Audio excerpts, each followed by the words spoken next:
प्रिय श्रोताओं, सादर नमस्कार। जय माँ कालिका। मुट्ठी बांधे जन्म लिया और हाथ पसारे जाना है। इस धरा का इस धरा पर सब धरा रह जाना है। आप सभी को इंदिरा एकादशी की बहुत बहुत शुभकामनाएं। इंदिरा एकादशी की व्रत कथा इस प्रकार है। सतयुग में इंद्रसेन नाम का एक बहुत ही प्रसिद्ध राजकुमार था, जो बाद में महिष्मतीपुरी के राजा होकर धर्मपूर्वक प्रजा का पालन करता था। उनका यश सब तरफ फैला हुआ था। भगवान विष्णु की भक्ति में वो तत्पर हो गोविंद के मोक्षदायक नामों का जप करते हुए अपने समय को बिताता था। एक दिन राजा अपनी राज्य सभा में सुखपूर्वक बैठा हुआ था।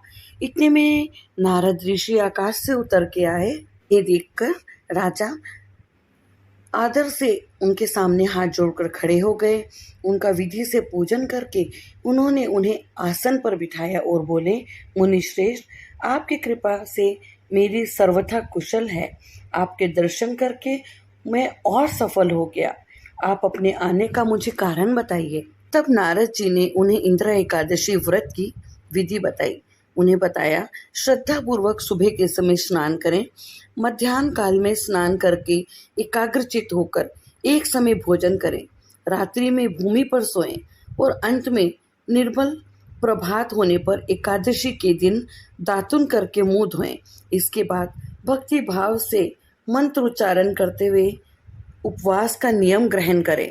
उस मंत्र का अर्थ है, कमल नयन भगवान नारायण, आज मैं भोगों से अलग हो निराहार रहकर कल भोजन करूंगा। अच्युत, आप मुझे अपनी शरण मिलें। इस प्रकार नियम करके दोपहर में पितरों की प्रसन्नता के लिए शालग्राम शिला के सामने विधि पूर्वक श्राद्ध करें। दक्षिणा से ब्राह्मणों का सत्कार करके भोजन कराएं। पितरों को दिए हुए अन्न में पिंड को सूंघ कर गाय को खिला दे। फिर धूप और गंध आदि से भगवान ऋषिकेश का पूजन करके रात के समय जागरण करें। इसके बाद सवेरा होने पर द्वादशी के दिन पुनः भक्ति पूर्वक श्री हरि की पूजा करें। उसके बाद ब्राह्मणों को भोजन कराकर भाई बंधु नाती पुत्र आदि के साथ खुद भी मौन रहकर भोजन करें। हे राजन, इस विधि से आलस्य रहित होकर तुम इंदिरा का व्रत करो। इससे तुम्हारे पितृ भगवान विष्णु के वैकुंठ धाम में चले जाएंगे। राजा इंद्रसेन से ऐसा कहकर देव ऋषि नारद अंतर ध्यान हो गए। राजा ने उनकी बताई हुई विधि से अंतपुर की रानियों, पुत्रों और भृत्यों सहित इस उत्तम व्रत का अनुष्ठान किया। व्रत पूरा होने पर आकाश से फूलों की वर्षा होने लगी। इंद्रसेन के पिता गरुड़ पर आरूढ़ होकर श्री विष्णु धाम को चले गए और राजश्री इंद्रसेन भी अकंठ्य राज्य का उपभोग करके अपने बेटे को राज सिंहासन पर बिठाकर स्वयं स्वर्ग लोक को चले गए।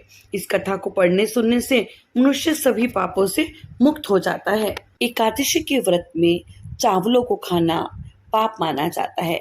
कुछ धर्मों में ऐसा भी माना जाता है, एकादशी के दिन चावल खाने का मतलब है कि हम कीड़े खा रहे हैं।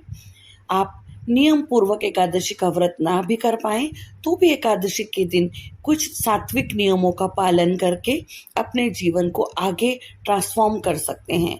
मेरे चैनल को सुनने के लिए, मुझे सुनने के लिए आपका तहे दिल से मैं आभार प्रकट करती हूँ। मेरे चैनल को लाइक, शेयर एंड सब्सक्राइब ज़रूर करें। बोलो विष्णु भगवान की जय।